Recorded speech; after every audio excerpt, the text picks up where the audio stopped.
Is there a proper way to hold coffee on camera? Is there a... Yep. If you have a... yeah, you have to. Like, you have to hold it like that for product... Plug in the merch. For in the merch. Product placement. Yep. Ladies and gentlemen, welcome back to Psychopath Exposure Show.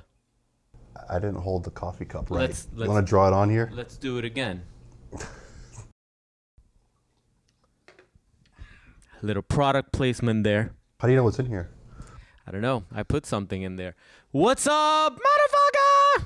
What's up? Welcome back to Psychopath Exposure. This is the podcast edition with my boy Brian.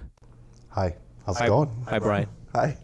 Yes, I'm using the microphone like a rock star because this was an impromptu podcast. Very unprofessional, ladies and gentlemen. Derp. I mean, yeah. We're going to have some more There's stuff no to script. say. We're not going to edit this, so for those of you that like and enjoy long-term content, sit back and relax. We have a lot to cover. We're going to be talking about narcissists, psychopaths, borderlines, relationships, toxic relationships. We're going to be talking about the gym. We're going to be talking about sugar.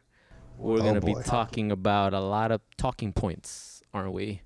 This is my boy Brian. For those that don't know, he was on the show, 3 years ago? Has it been 3 years? Yeah, sadly. Feels like it was longer. I know. That was another lifetime ago. But his life story is on the channel, and I'm going to link that video either below in the description or somewhere on the top. I'm not sure if it's this corner or over his head. That's right. Just like this joke went over his head. And you can check out his life story, his love story, his life story. He was married to a narcissist for 10 years? 10 years, yep. And that was a disaster. And we were friends since college. And I didn't know what was going on, but when we would hang out, he wasn't the same guy that I used to hang out with in college. He was always, I don't know, like you weren't funny anymore, walking on eggshells. Was this in college or after I got married? No, obviously not when you were in college. When you were in college, you were cool and funny. And not anymore? And as I was saying, sit up, man. You're all slouched up. Okay. He's a bodybuilding world-class champion. Is that better? You sound like my fucking physical therapist. Like, stop slouching! Well, at least you didn't say I sound like your ex-wife. We wouldn't be here if that happened. Yeah, that was a nightmare altogether. But it's cool. Thanks for coming to visit me in the cesspool. Absolutely. And thanks for having me. Anytime, bro. We have the dogs, so those creatures are going to be walking around the background at some point. That all right with you? That's fine. All right, cool. So what shall we cover today? Dude, it's your show. I know. I'm putting you on the spot. So we had some notes that we had taken here. Why don't we start by talking about narcissist personality disorder? Okay. Yeah. You're asking me? Like, no. Wait, okay, good. I was about to say, like, you're the expert. Here's the thing.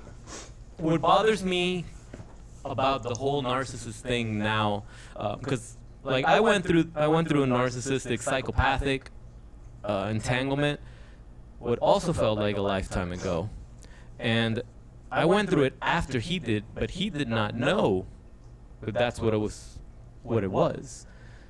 So it's interesting how that happened. He was already in a marriage with a full-blown narcissist, and when he got out of that relationship, it was like a nutcase. Like, my God, I think it was like 3 or 4 years, irritable, traumatized. It was hard to have conversation. It was hard to hang out because you're just obsessed with that woman. And I didn't understand that. You didn't understand that. Then I went through what I went through.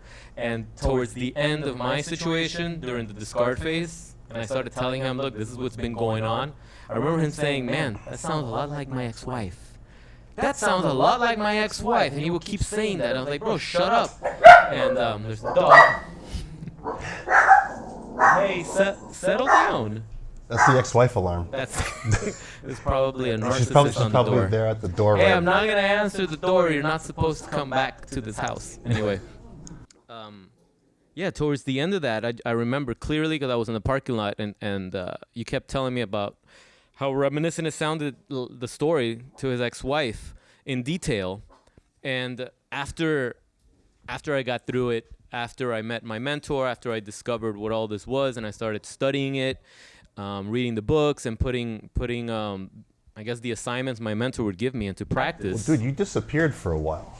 Yeah. Like you took what I said and disappeared off the face of the earth for a bit, and I was like, I started to worry. I was like, okay, yeah, I mean, my shit happened, and I somehow, I never quite got over it, but I allowed it to subside, and I was like, well, you know what? I got to move on with my life. I got to do the right things moving forward. I got to start my life back over. There was more to it besides just basic narcissistic abuse in the relationship. I mean, it ended pretty tragically and violently. Yeah, I remember. And when it finally ended, I was just like, what the fuck happened? For a while, for a long time, the anxiety that I was having every day of not knowing what had just transpired, I wasn't feeling like myself. And you know, it's like I've always had that kind of tendency in life to take shots before everybody else does, and go back and warn people, especially loved ones, friends, brothers from another mother, et cetera, don't do this. This is going to happen. And I didn't even know what it was, but it was just like, all the warning signs were there. So I was just like, dude, that's what happened to me. And I was just like, oh, right. Fuck. I hope you're not going down that same path of anxiety, not knowing which way is what and what day it is. And just, it's a bad time. But then this motherfucker always takes it to another level. Well, I remember, it's funny because you got into another relationship after that. Obviously, it was a lot of years in between. But the very same day that, like the end of my relationship, like the discard, and the termination of his relationship, you know, his other relationship, was on the same day. It was like the day before Mother's Day, if I remember correctly. And that's what kind of led us to start comparing, not just the similarities of the toxic relationship itself, but the similarities and the anxiety that we were experiencing, the trouble getting up in the morning. I remember you were digging ditches. He used to go to his buddy's house and help him work on the lawn and do a lot of house chores and things like that. And I was home isolating with trauma, with panic attacks, anxiety, and I didn't know, I had never felt this way before. And this was our thing. It was like, get up. Have you done your 100 push-ups? Like he would tell me, he was like, get out of bed and just do 100 push-ups on your knuckles with your feet on the bed. Boom. And I would do that, and I would, obviously the blood would rush to my head, and I felt at least 1% better at that very moment. And it's amazing how that 1% goes a long way when you're completely fucked, when you're at a rock bottom, when your mind is completely warped. That 1% makes a difference. And obviously, when I met my mentor and I was just consulting with him every single day, going through the story every single day, it was also helpful. But, you know, like you said before we started the podcast, it's not just about rehashing the narcissist trauma and replaying the tape over and over and over again. At some point, you have to put on your training wheels. At some point, like my mentor told me, yeah, you got to take off the training wheels. You got to be on your own. My mentor told me you have to draw that line in the sand. He's like, look, I will listen to you every day. You can call me every day. You can text me every day and tell me the whole story again, because you need that validation, because it happened and nobody else understands it. But if you want to get better, at some point, when you're ready, you have to draw the line in the sand and make that deal with God or whatever your higher power is, whatever you believe in. And from this moment on, everything that you do has the intent and the purpose of healing. Everything that you do moving forward is with the intent, with that goal in mind of looking ahead into the future, that you're going to get through this, right? I will still be here I will always have your back. I will still mentor you. I will still counsel you. When you're ready, it doesn't have to be tonight. When you're ready, okay? Because some people, and I know this because I have a coaching program and I work with a lot of victims and survivors of narcissistic abuse, and a lot of survivors are not ready to do the things that they need to do to get better. A lot of them are in an unfortunate position where they feel inclined, I guess, to just go back to the beginning and start over, go back to the beginning and start over, go back to the beginning and start over, right? The conditioning, the bad habit of rumination is so strong that the idea of doing something different, the idea of following instruction, even from someone that's been through it, that got out of it, the brain says, nope, you know what would be a better idea? Doing the same thing I've done the past 8 months. Doing the same exact thing and being miserable again. God forbid I try something else. That's how bad it gets. That's how bad it gets. I mean, there's an identity shift. Yeah. There's an identity shift where you identify as that person that went through this trauma. And I identified with that for a very, very, very long time. And you know what? I mean, it's one of those things too, for me at least, like, I'm not cured. I'm not cured because it's my experience, it's my past, and I've got a great memory. I remember too much shit. I remember all the good things, and I remember all the bad things that ever happened. And as you go on through life, certain things are going to bring up those reminders of who you might have been at a time in your life. And what I'm noticing is as I get older, it gets more difficult, but you can't isolate either. So, what do you mean? Can you elaborate on what exactly gets more difficult? What gets more difficult is when you start reintegrating yourself back into society, and you notice people are people. People are human. People are full of flaws. People aren't perfect. Nobody's going to treat you the way that you expect, that you have expectations to be treated. And so those can be misconstrued because of trauma that had happened XYZ number of years ago, right? So with me, I started becoming hypervigilant and looking for signs in post-relationships, post-narcissistic abuse. Whereas this person was just setting some boundaries. They were just calling me out on my shit. They weren't gaslighting me. They were just trying to be real with me. And a lot of it I've misunderstood, and it's gotten me into trouble. So it's an ongoing process. It's an ongoing, I don't want to say struggle. I want to say journey to be better than you once were.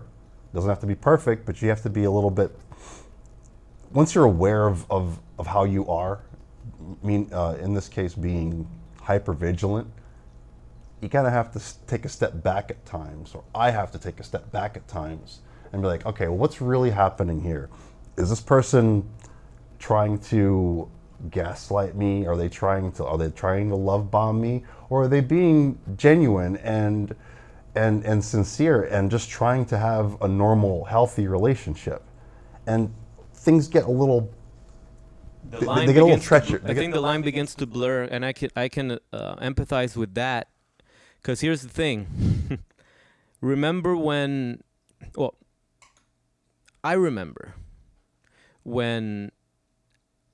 I felt that the psychopath was lying and was cheating and, was playing her game many, many times. I know, and I remember telling myself, well, I don't want to be that guy that's jealous. I'm not going to be that guy that's going to accuse her. Like, why would she do that? Like, don't start bringing your paranoia shit, into the like, don't be that guy. You know better than that. And that cognitive dissonance, right, is one of the things that I struggled with post that, I struggled with that because I felt that I knew I felt that I knew what she was doing. I knew it. It was in my gut. I knew it. It's not like I was blindsided. I wasn't blindsided. It was 3-4 months of completely no more sex for someone that wanted to have sex all the time, right? And was still walking around the house topless. You know what I'm saying? Yeah. I knew something was wrong. And my mentor is like, that was cognitive dissonance. And I was like, no, I knew it. He's like, well, if you knew it, why didn't you stop it? What is cognitive dissonance? You know, well, That's a big word. It sounds important. because you're being drawn in two different sides. Like you know, it's like, okay, this is red, but the love of my life is telling me that it's blue, and she's convinced that it's blue, and I know she's not crazy. And as of late, I've been experiencing a lot of brain fog, and this is not the first time that I think something is what it is, and she tells me that it's not. Maybe there's something wrong with me, right? It's like when you're being gaslit, that starts to happen. It's like, I know better, but at the same time, she did say this. She did say some nice things. She did email me and sounded like a professional business person, which was also uncanny. But look what she said, and she said that. But look at what she did. Yeah, but look at the text she just sent me. And that's something that I see all the time with the survivors that I work with. They send me, Kira, look, he just sent me this email. And I'm reading the email, and it's a bunch of fluff, right? And the survivor has told me the story. There's been cheating, there's been domestic abuse, there's been all sorts of harassment, the new supply has been involved, there's so much chaos. And then the survivor is sending me an email. Look, he just sent me this, he's crying, he regrets what he did. And you can already tell that it's like they know they got to leave. They know they got to divorce. They know that it's a point of no return. But because that email comes in or that text comes in, right? And you've been starved for attention for so long. You've been starved for attention. And you finally get a little breadcrumb of it. And it's like, oh my God, he does love me. It's just that he had a rough upbringing and he's under a lot of stress. Okay, so that warranted you having, you know, a menage a trois with everybody in your block? Did that warrant a punch in the face? Did that warrant, you know, all these atrocious things that I won't say?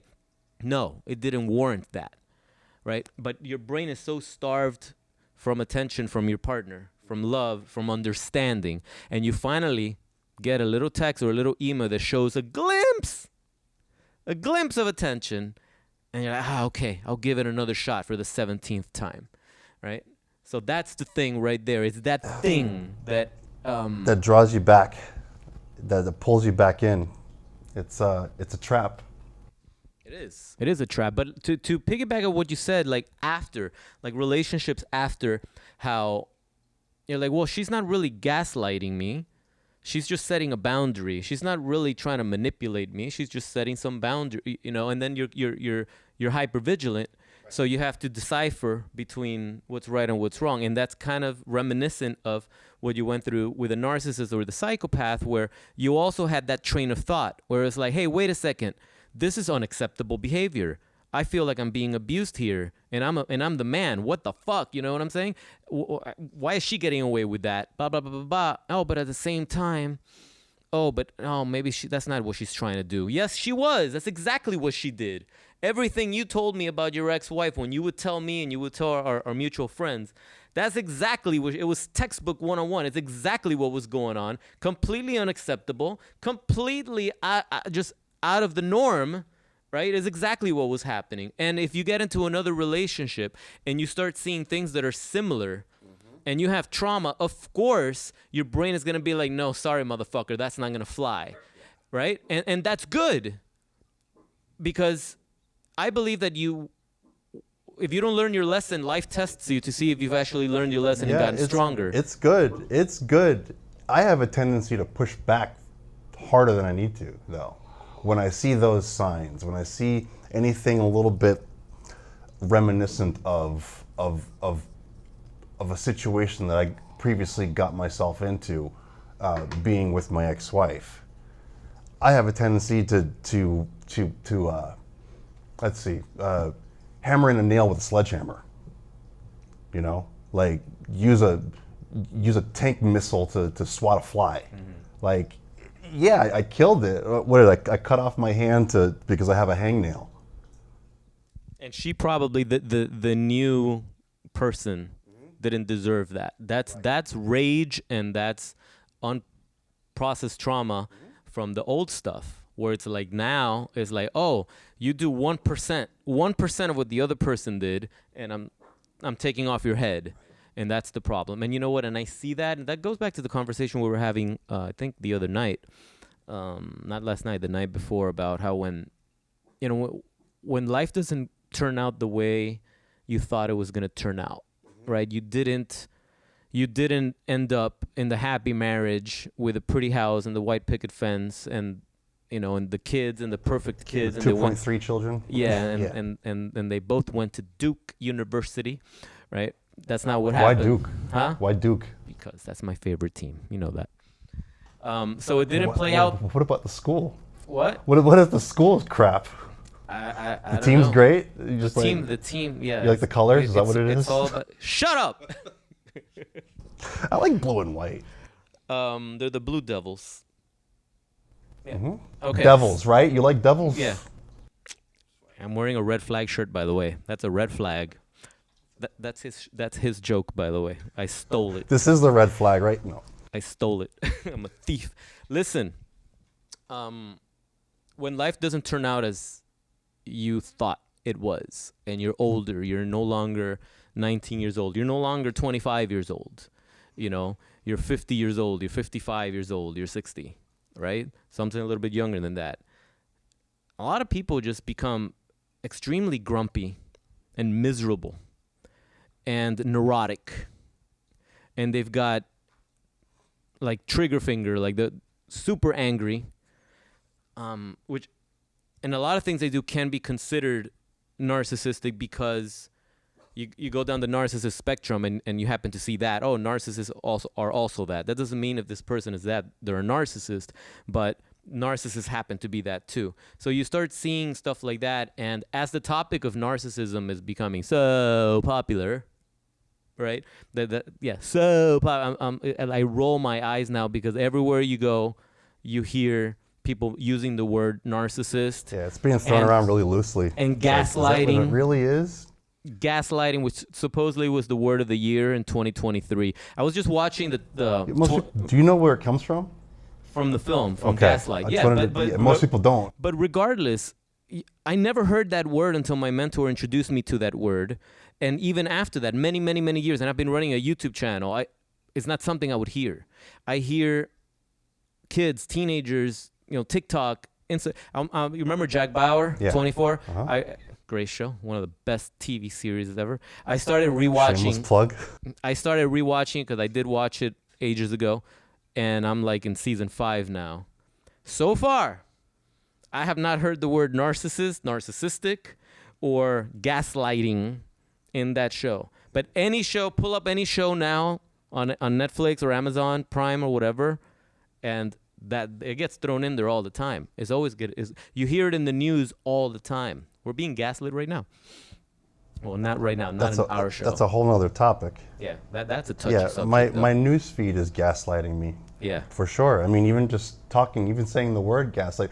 Dude, check this out. I don't have to go on tangent, but we were in the gym earlier today, right? Were we? Were we? Yes, we were in the gym earlier today. That's what we do. This is what's fucked up. We lift heavy objects and put them back down. We lift things up and put them down. No, okay. Did I mention that I was training back today? Actually, you didn't. I was going to ask you, what are you training today? I didn't even say it. Yeah. So in between sets or whatever, I'm freaking training back, and I see on my feed, it's Jay Cutler. He was a Mr. Olympia champion in 2009. I believe 2000, whatever, big name bodybuilder. He's doing bent over dumbbell rows. How to build a bigger back. I didn't once mention that I was doing back. I didn't once mention that I was doing bent over dumbbell rows today. And why did that show up in my feed? Like, that's crazy. Dude, I didn't even say. I thought it. Are my earbuds? I don't know, are they reading my thoughts? I don't know, man.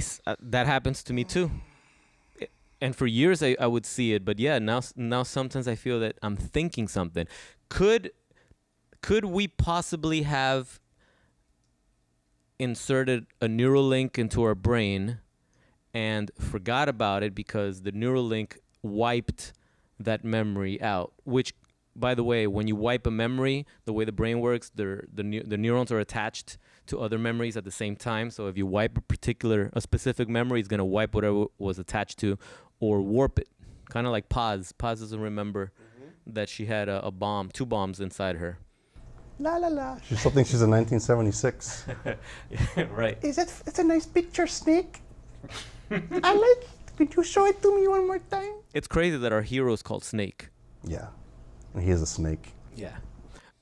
Yeah. So who knows? So we were on the topic of cognitive dissonance and gaslighting, and somehow we just lost our train of thought and went somewhere else. No, with well, this. we not really actually. A lot of the stuff comes up while we're going on a tangent. I'm thinking of things, and it's actually really good that we're having this conversation because it gets me to think out loud and talk about whatever it is that's going on in my head and how I've gotten through certain things and how I've moved on from others and how certain others are still prevalent. Because like I said before, you have to live a life. You can't live in a bubble. You have to get out there again. But on the topic of cognitive dissonance, you can't speak about a word that you just asked me. Well, you just told what me it meant because you didn't know what it was. You told me what it was. It was a loaded question. I asked you. I asked you to explain what cognitive dissonance is. Loaded question. Because not everybody else knows what it is. Your viewers might be tuning into this for the first time. I may have explained it wrong. Comment, oh no, imposter syndrome. Leave a note in the comments if you think he answered it wrong. Yeah. Thank you for that. Appreciate it. That's how you get people to engage. Engage? Like they're gonna be like, he's a fucking asshole. Yeah, I get that a lot too. You know what? Before we continue, why don't we do something? Why don't we do something special here? What am I looking at? Rubbish. My friend just texted me, and he just put rubbish. Is he watching this? No, but that was that. What are you trying to say? Now I'm gonna see freaking trash collecting bins in my feed and automatic containers that open up that don't work to throw garbage in. What was this? Someone left me a comment. And okay, so this guy gives me the heebie-jeebies. Hey, you see that? Hey, what's that over there? Oh, is that a horror mask? I don't know. It's a Buffalo Bills hat. That's a horror hat. So dude, that's probably giving you more nightmares than Jason. I don't know, but I got this watching comment. The Bills play. Why that horror mask on the wall? Because it's my fucking house and I can put whatever I want on the wall. I don't know. What are you supposed to say to that? I would have said I used to play hockey in high school. And then someone replies to the comment, why that horror mask on the left upper area? Actually pointing out exactly where it is. Meaning, period. I demand the meaning. Does everything have to have a meaning, ladies and gentlemen? No. What I put in my house, like, are you questioning it? It's just weird. This guy gives me the heebie-jeebies. Okay, thank you for that. Appreciate that. I get it, and you're right. I'm still feeling messed up, and it's been over a decade. I don't ever date. I can't. No one resonates. I have zero sex drive at all. I don't mean to be blunt, but it's true. You know, these are the things that happen. I'm going to go ahead and assume here, which I shouldn't, but I'm going to assume that this person is a little bit older. Again, not in their 20s or early 30s or anything like that. And you get to this point that it's been over a decade. It's been over 10 years, and this trauma has still dominates or dictates your life. And you can't resonate with anybody. And you know, there has to be more to it. There's always more to it than narcissistic abuse, because I mean the thing is the person's been trying. This would be an absolute great one-on-one coaching opportunity for you, I think. It might be if they're interested, but you know, it can never just be I apologize for cutting you off, but it can never just be the narcissist. That's like not baby stepping, but that's kind of like the first phase of healing. You have to admit that your husband or your wife or your girlfriend was a psychopath, was a narcissist. And it's not just that you just slap the label. It's when you've done the work, you've done the research, and they fit those patterns to the T. You're just not throwing that label because they're just an asshole or they cheated on you. But when you're experiencing what all victims experience, and that brain fog, right, and that trauma bond, and just that crazy anxiety that you never experienced at any point in your life through any breakup, because we've all had breakups, high school, college, whatever, and we were brokenhearted and we cried and we felt that we were never going to meet anybody else again. But what was it about the breakup with the narcissist that was so bad? It's how this person that you trusted, this person that you thought it was your ride or die. This is the last person on earth you're going to think is going to betray you, or that you need to worry about any type of shady business. And they go up and they do that. They treat you like their enemy. It's traumatizing, but it's not. It can't just be that person. It's like it's that, at the beginning. But as you start digging deeper into the healing process, and you know that because we used to both do 12-step. So we have a history of 12-step recovery. So we did a lot of work in our early journey. So we know that it's not just the addict or the alcoholic or it's like, what do we bring to the table too by being in that relationship, the controlling, the paranoia, like you start developing that anxiety and you don't understand why you have anxiety. What are you anxious of? Are you anxious that your partner's going to leave you? Are you anxious that you're going to be alone? Are you anxious of a fight? Are you anxious that you're going to get beat up? What? Can you identify the anxiety and what's its purpose? What's its meaning? And you start, going deeper into those layers and you kind of strip it of its power. I used to get anxiety drinking coffee, that for years. And in the past couple of months, since I stripped sugar from my life, I noticed that the way the caffeine hits my brain is not twisted anymore because it doesn't have all that sugar and cream. And I'm also able to notice when I'm having thoughts that are not my own. And it's like, wait a second, these are not the thoughts I would normally have, because these thoughts are not thoughts that we're supposed to be our own best friends. We're supposed, you know what I'm saying? Like if the whole world is against you, why would you want to be enemies with your brain? Your brain should be a tool. Like everything is a tool. Right? Our thoughts should be a tool to help you figure out things, to learn to decipher puzzles or challenges. But when your brain is working against you, that's not fucking cool, right? Yeah. So it's like, wait, these aren't my thoughts. And those thoughts are creating feelings, because that's how it works. So wait a second. I don't need to believe the thoughts I'm having, and the feelings that I'm having are caused by those thoughts that are not even mine. Okay, let's observe this and step away and know that in a few hours, it's going to pass. Or from one moment to the next, that feeling, that emotion is going to pass. So you got to be clear-headed, though, when you're going through this kind of stuff. Now, if sugar's clouding your brain, which has been plenty of studies that say sugar's bad, that if that's probably why you're getting the anxiety, because you're doing something bad to yourself. And at least in my experience, anxiety is a warning sign. Something is wrong, something's off. There's a fear of impending doom, or I'm thinking about stuff that happened in the past, or I'm worried about the future. That's where my anxiety comes from, or it's a warning sign on the dashboard, right?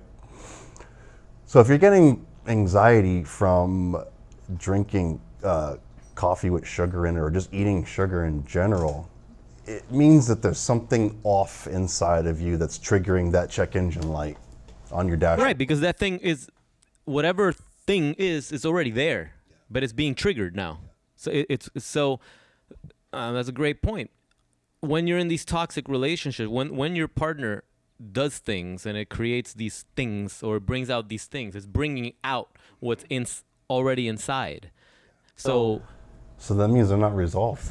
They're still there. They're not resolved. That's why you get into a new relationship and they do one little thing wrong and you take them out with a sledgehammer, figuratively, Not okay. We don't go and we put on the hockey mask and actually do it for you people that are freaking out because I have a hockey mask in my background.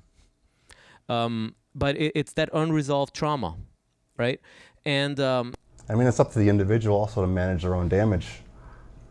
I always say that. It's like, okay, it's like if I punch you in the face and break your nose, that's your problem. Because now you have a broken nose to tend to. That's a you problem because I'm gonna break your nose back. You know what I mean? Then we both have problems.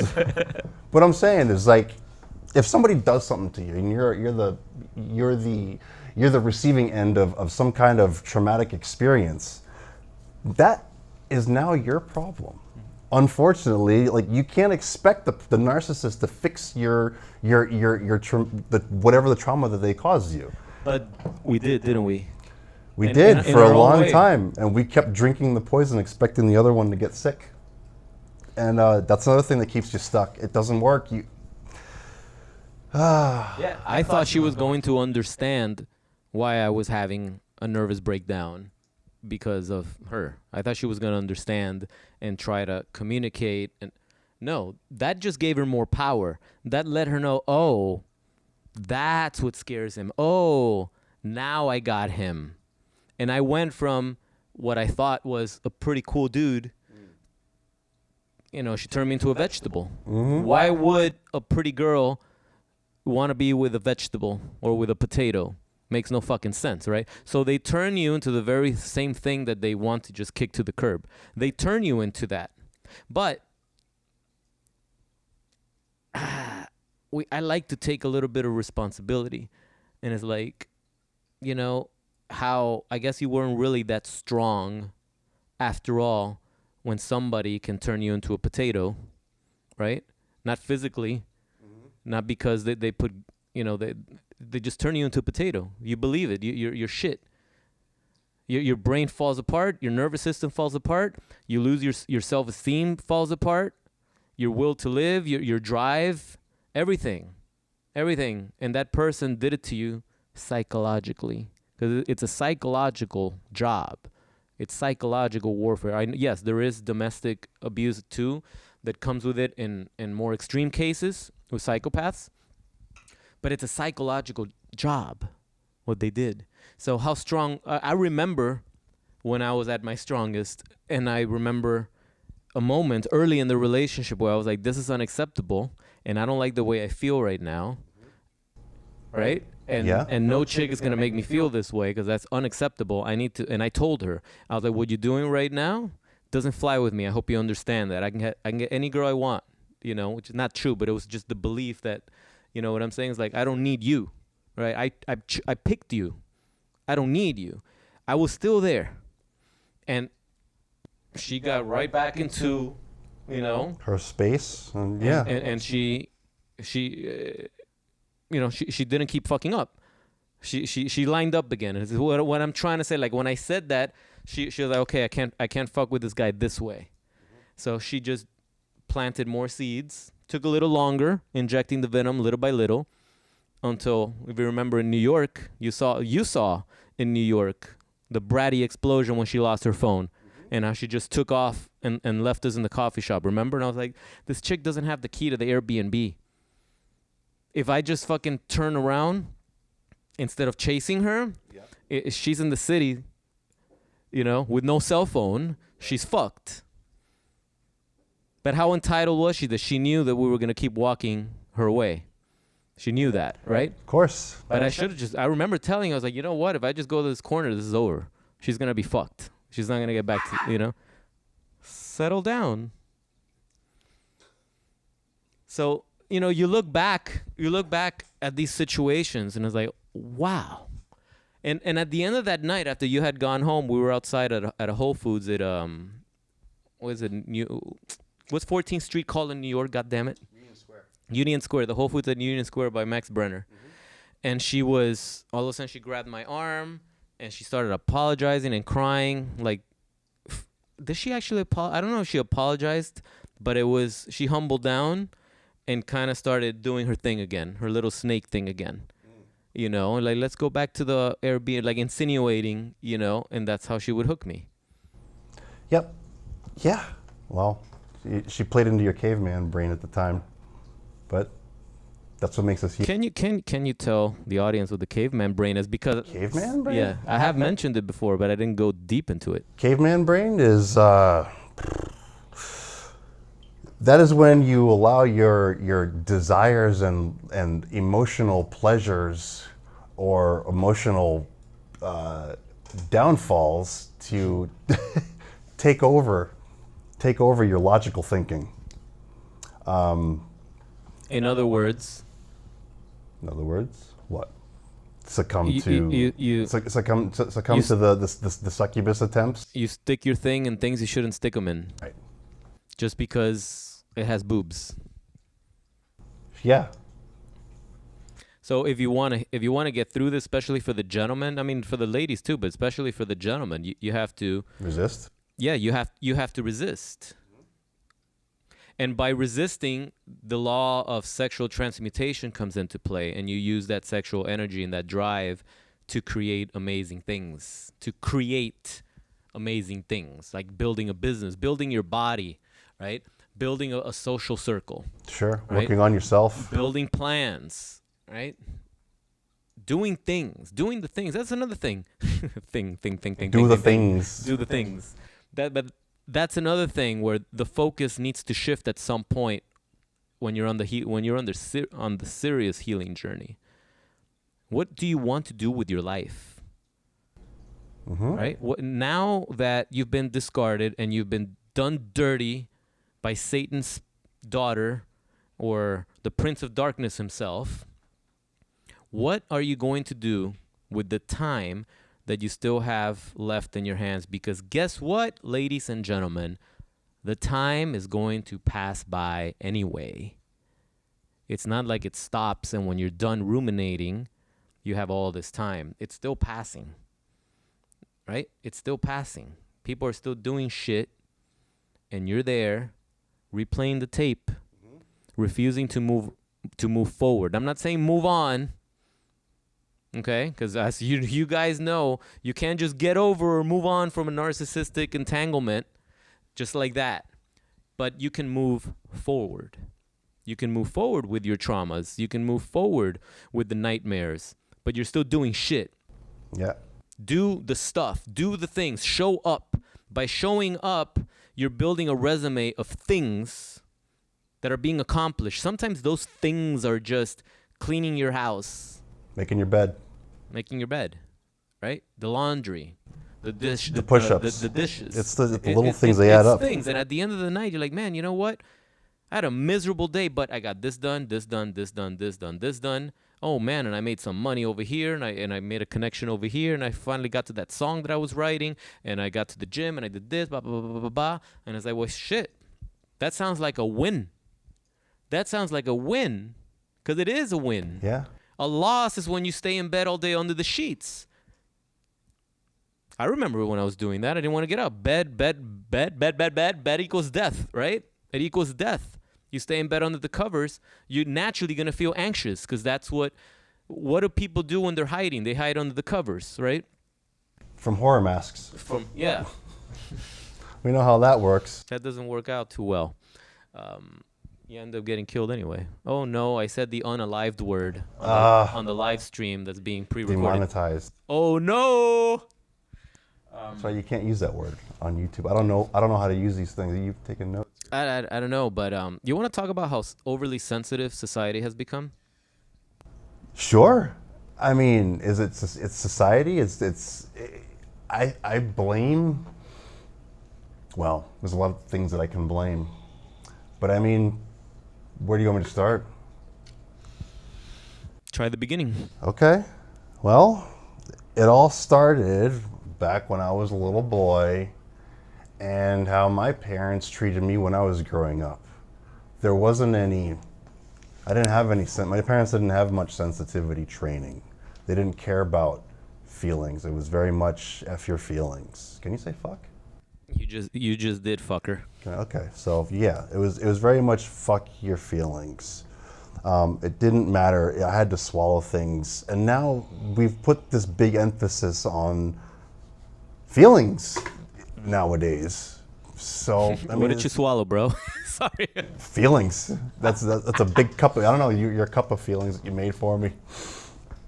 But yeah, I digress.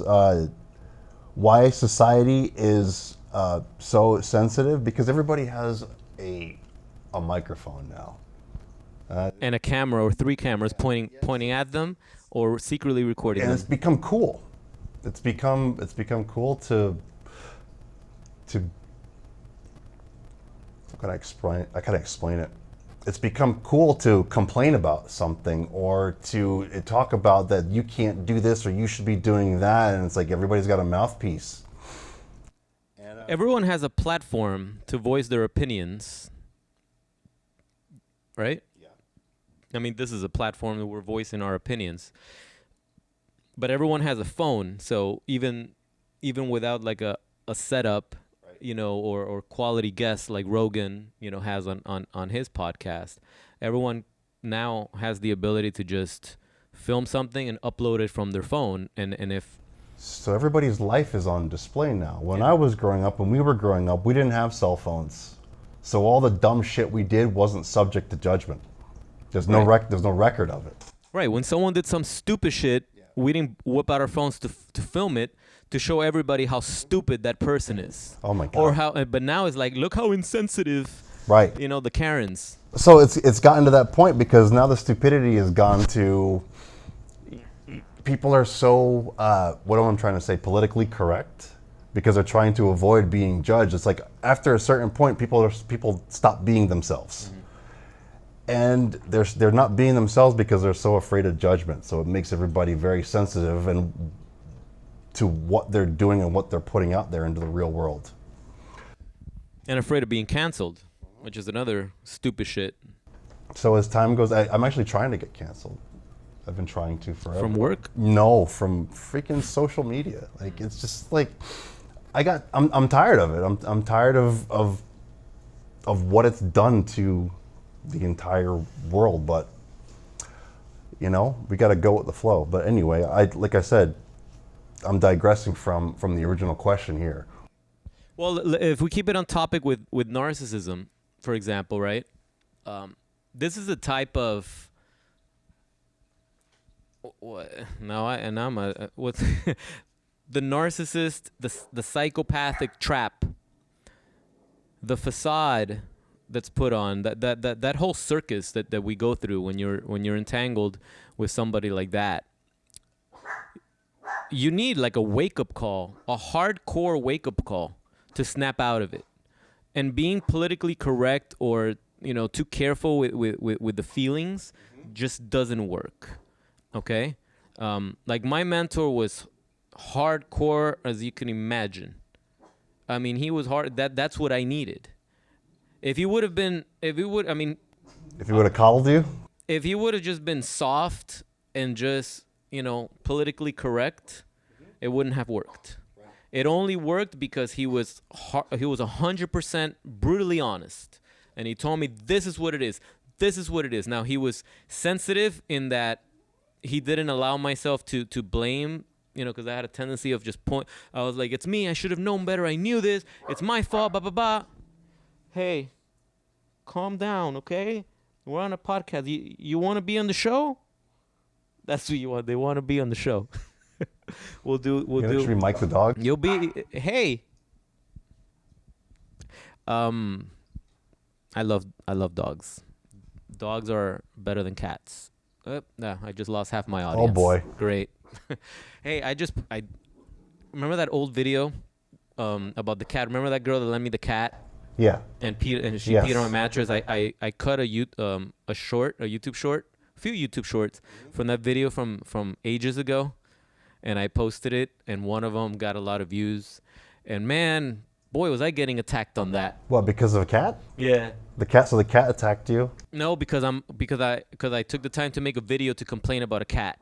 So, you know. There's a sensitivity right there, and that's what I'm saying. I mean, everything gets blown out of proportion and out of context because you see a little 7-second clip, and all of a sudden it's like, oh, you're You're the cat hater. yeah.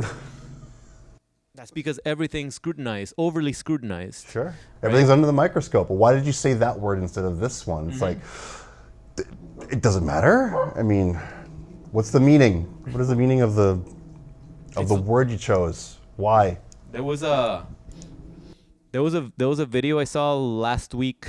There was this psychopath that was a convicted felon, and he took over a house. Like he went to the porch of the house. Some of you, I think it was in Indianapolis, and the psychopath was telling the owner of the house, like, he was telling him that he was a convicted felon and that he was gonna shoot up the place, and that's what he did. That he shot people. He was basically announcing it, and he sat there in the porch, right? Like basically holding the house hostage. He had a gun, and then the cops came, and a cop just pulls up to the porch, and the psychopath starts talking like who, starts talking just like that, right?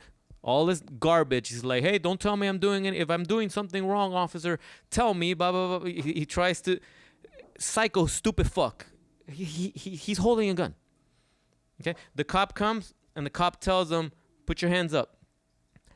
Now, I don't know about you, but in that situation, first of all, you wouldn't even put yourself in a situation like that, but there's a cop there. Put your gun down. Right? Make sure it's not pointing at the cop. Put your hands, like, get on your knees, like, as far away from the minute you see the cop in the street, hide, get rid of the gun. Because that's an instant felony. Instant. And he's already a convicted felon. What did he do? He raised his hand and he pointed the gun at the cop. And you see it clearly in the video. He's pointing the gun at the cop. What did the cop do? He emptied the mag. And you know what? There are people that I showed that video to, and then you read the comments that said that the cop was in the wrong. That's the type of shit that drives me bonkers. We got a convicted felon psychopath that just took over somebody's house. But wait, nobody's talking about the people in the house that are scared for their lives? No. They just, it was a white cop, and the psychopath was black. So you're gonna get that stupid shit. So yeah, and it's like it's another way to make, basically to feed into the narrative, into the defund or whatever narrative that they want us to push. It's crazy. So there was a study done years ago, and it was like a situation like that, and they asked random people. And then they asked cops the same thing, and they showed a situation where there was a terrorist holding a gun at a girl, but it was in the daytime, beautiful day, right? It was I think the terrorist was white, right? And there was people around, right? So it didn't look like a hostile, typical nightmarish situation. Sure. It looked like, hey, nothing bad could actually happen in a scene like that. And they show that clip to the random people that are not law enforcement trained, and they all said, "Oh, because what happened was the terrorist shot the girl." Okay. That so people were like, "Oh no, like the cop should have communicated." Terrorist has the gun at the girl, on the girl's head, and they were like, "Communicate, have a conversation." So to de-escalate the situation. Now all the cops that saw that's an instant sniper point shoot, take them out. Of course. As soon as someone's in danger, that's when they should act. Yeah, but normal people don't know what danger is. They're looking at it. They're looking at a YouTube video from the comfort of their home, the potato chips and their couch, right? Yeah, you got to put the person into that situation and then ask them the question later. Right. And that's what's going on, man. That's the type of thing. So you go through a narcissistic situation, a traumatic experience like this, and then you tell your friends that have no fucking clue what you went through. Right. They're only going to associate it with their relationship. Well, they have no frame of reference. They don't. They have typical breakups, typical fights. Maybe they're drinking too much and there's fights and shit like that. That's the norm. But you're talking to them about a psychopath and about narcissistic abuse, and they have no clue what that is. Right? Or how it feels. Or how it feels, or what it does to your mind, or this and the other. So that's why when you talk to your friends about it, you feel like you're being patronized. You feel like they're downplaying the situation. Mm-hmm. But once you've been through this and you see a similar situation, you run. You take action. You do what you got to do because you understand the situation. And that's the world we live in now. Everything's being overly scrutinized, and people are with no experience are just judging. Yeah. Right? You give them, everybody's got a microphone. You give them a chance to talk, and before you know it, it's like, well, they have to say something. Nobody ever says, you know what, I need more information. I don't know. I don't have an opinion on this. I'm quite happy to say I don't know. What's wrong with not not having an opinion? Or, what's wrong with that? What's wrong with taking a step back and say, hey, you know what? I see what you're trying to do to me. You're trying to paint me into a side. You know what I'm saying? Yeah. You're trying to put me on a side here so you can attack me. What's wrong with, hey, you know what? I'm not taking a side. I don't know all of the evidence. This is what's in front of me, but I haven't heard that side of the story. Or better yet, I didn't see the beginning of that video. Right. Yeah, I don't know. I don't think people are educated enough to be able to talk that way, right? Because that idea was never presented to them. They just see what everybody else is doing, how they're screwing themselves up on social media and on videos of being painted. You know, there should be I mean, with now that I'm thinking about this out loud, shouldn't there be social media classes and training on like how to answer questions without incriminating or making yourself like an idiot? You know, but is that where we are? Where we need to take classes on how to say things? Yeah, we are there because I mean, what do kids nowadays want to be when they grow up? They want to be influencers. A TikTok influencer. They want to be right. They don't want to be architects anymore. They don't want to be. They don't want to be engineers or researchers or chemists, whatever it is. Now they want to take the easy route and become an influencer and get picked up and have that's the get rich quick scheme nowadays. And we've had those get rich quick schemes all the time. They've just evolved. Yep. That's the new thing. But that's where we are. And I feel that society is becoming a lot more narcissistic because of social media. Would you agree? I agree. It's a highlight reel. It's a total, everything on social media is a highlight reel. Meanwhile, you're living your gag reel. You know, you're living your gag reel. But the thing is, most people don't understand that so is everybody else. You're just seeing the highlights when you're looking through and scrolling through. Yeah. It screws up your head. Well, all you see on social media is all you see on social media, and your brain thinks that's all there is. So if all you see are thoughts, only fan thoughts, then you're gonna think those are the only girls on the planet. Now, clearly in the cesspool, that's the only girls that are out here. Yeah. But that's not reality. That's just what you're seeing through social media. The ones that have an online presence, the ones that get the attention, and your brain just gets warped, and you feel like, oh, everybody's like that. Right. Every girl's a narcissist. Every guy is a fucking narcissist, and that's not true. But once you start looking at society through those lenses, now you're prejudging everybody, and you're bringing your past trauma into that interaction. Before you've even had an interaction, you're already judging. Right. Oh, she's probably going to tell me this when I say that. Why? Because she looks like all the other girls that normally do that, or that normally would say that and wouldn't be interested. And you have no idea, because a lot of people are just playing the part. Yeah. They're just trying to fit in. It's not real life. It's not. It's a facade.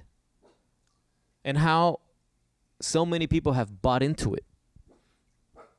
Well, why did they buy into it? That's a whole other topic of how it makes the individual feel. You get that hit of, I don't even want to say it's a dopamine hit, because there's been studies that it's not actually a dopamine release that goes on when you're scrolling through, but I don't know enough about the topic to comment on it. What's that guy? Is his name Huberman? Huberman. Yeah. He's good at explaining those things. of what actually happens when you're going through your phone and clicking on and getting likes, right? Right. Well, you're anticipating, like you haven't checked your phone, so your brain anticipates, oh, when I check my phone, I'm going to have a bunch of likes and comments.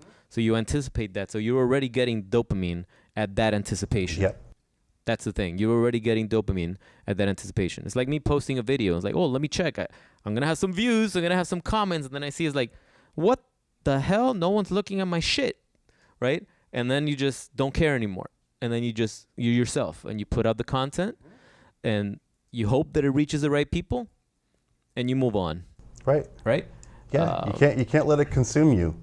But that's the difference between creating content, right, with the intent of putting something cool out there, or posting a selfie, right, half naked, so that you can get all this virtual attention. Yeah, well, that's the other thing, and if too. You don't get it, you think, if you don't get that attention, especially for these toxic girls, then they think that there's something wrong with them. They think they're not attractive. They have body dysmorphia. They end up getting plastic surgery to look like the filters. They don't need the filter. Can you put cat ears on my head? That's right. Remember the one at the gym today? Yeah. Oh, God. Yeah. My God. I've never seen... Eventually those things fade. Yeah. Those filters fade when you move too fast, and that happens in real life, too. You know, but you have to wonder, like, what has that person gone through? That at that age, because she was old. Yeah. At that age, right? She's gonna go and do all that. And what type of man is she gonna attract? Someone that just wants a Barbie doll and doesn't care about substance, right? So she's gonna feel like, oh, this guy only loves me for my fake body. Right. Right? He doesn't love me for me, but you spend like 10 grand on that fake body. You see that? It's sad.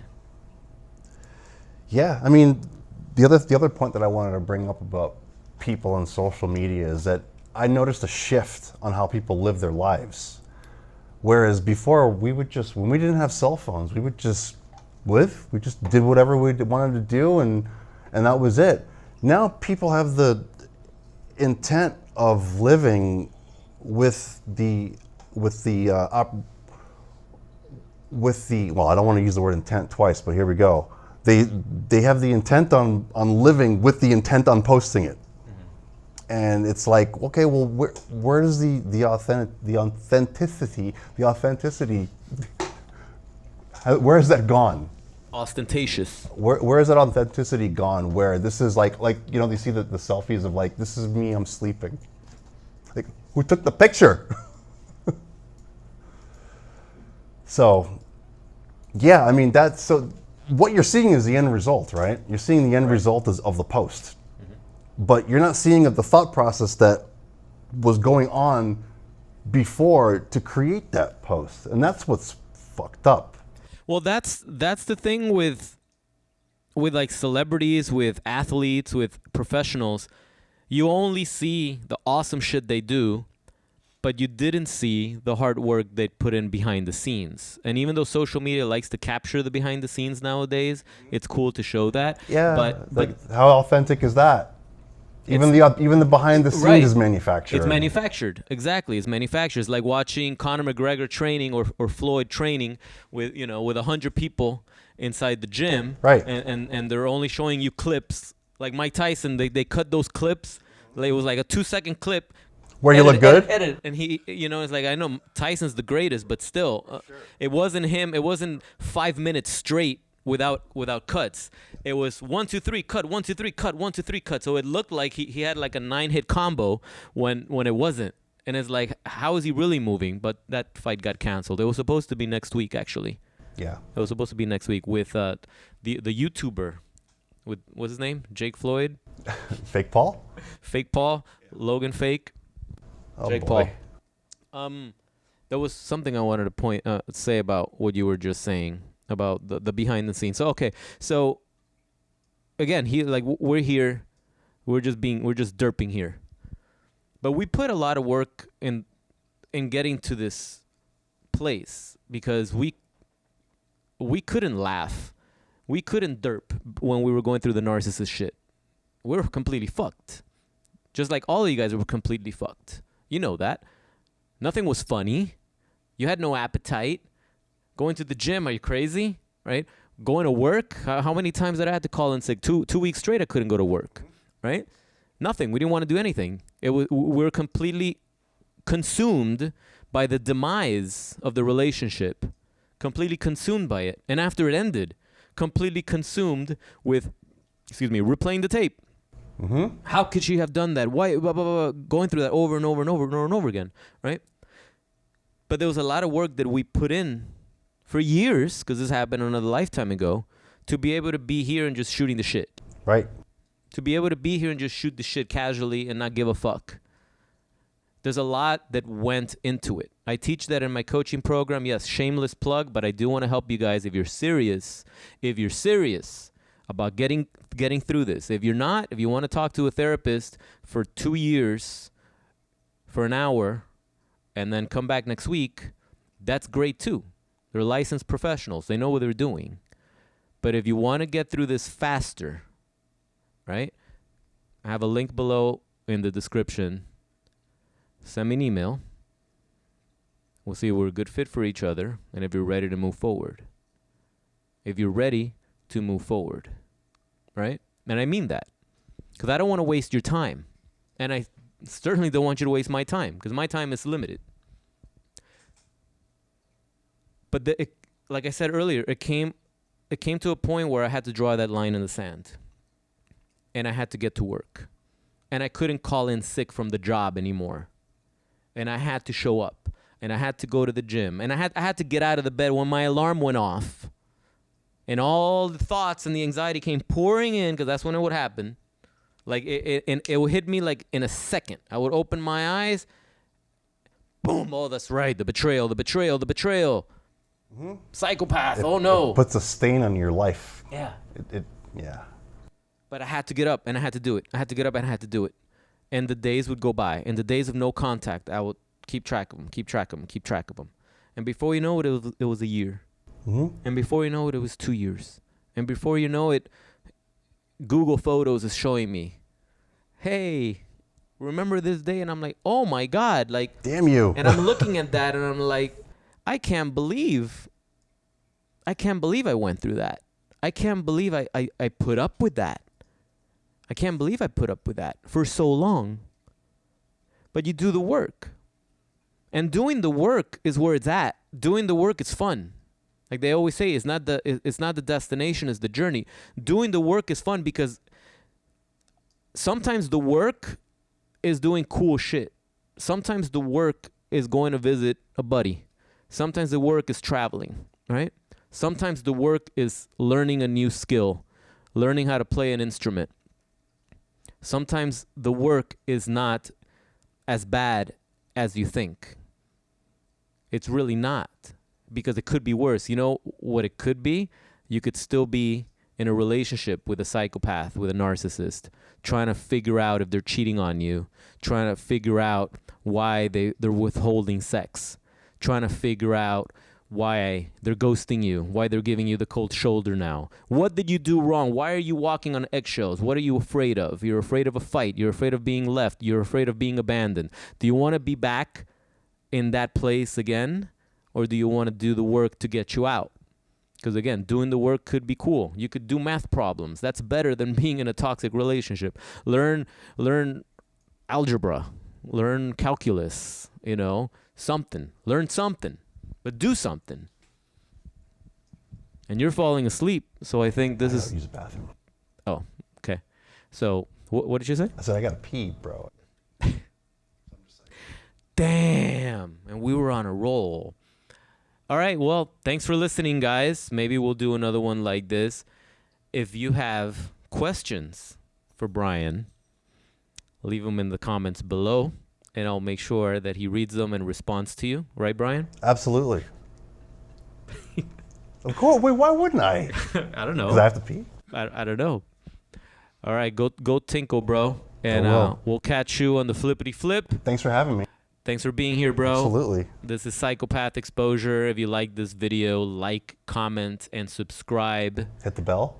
You didn't say that. Yeah, you gotta hit the bell notification so I that don't know if it's gonna be here or. it's gonna be somewhere below.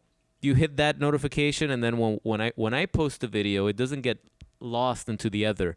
It lets you know, hey, this fucker just posted a new video. Go check it out. So be sure to do that. If you want to donate to the channel, I also have a link below where you could buy me a coffee, or buy Brian a coffee. I would love a coffee. Yeah. Okay. All right. I guess we're done, guys. Be good. See you in the next one. Be well. Peace out.